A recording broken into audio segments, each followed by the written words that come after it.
nga ang simbahan diya sa iyang nilangkog na pagsaktan kayuta sa walay ko hadlo kapakita sa kalibot sa maayo sa kawasan ikan sa sala ug sa kamatayon magampo kita sa Ginoo pamatiya ang among pagkampo nga mga punuan sa kalibutan malamdagan sa pagtinguha dili sa kahong kundi sa matag kahigayunan sa pag-alagad sa mga huyang ug sa mga dinagdaon magampo kita sa Ginoo.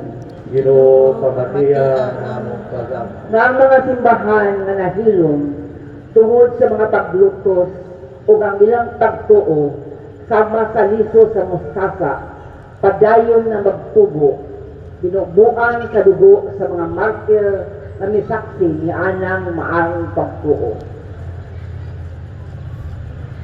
Pag-ampo kita sa Ginoo. Ginoo pamatiya ang among pagkampo Nga sila nga bisakit ginamit ang dilit makatawhanong himan.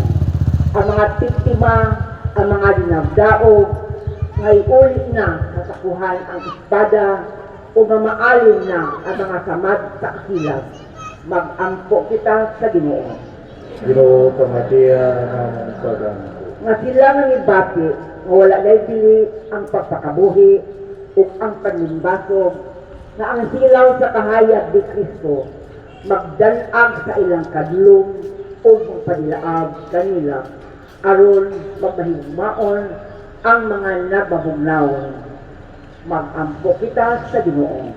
Ginoo pamatiya ang among pagkampo Nga pagayungon ta sa Diyos nga ang iyang panalanginan ug lamdagan ang tanang kahugpungan ug silangan ng kamot sa epektibong papatunhay sa mga tawhanong katungod o sa sigidad sa banay.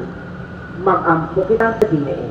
Ginoo pamatiya ang among pagkampo Nga ang tanang mga katikista madakig sa kasibot ni San Pedro kalungsod diha sa pag-ampit sa pagtuo bisan pa man hangtod sa pag-ula sa iyang dugo. Magampo kita sa Ginoo. Ginoo pamatiya ang among pagkampo Ginoo ug gamahan uban sa malinaw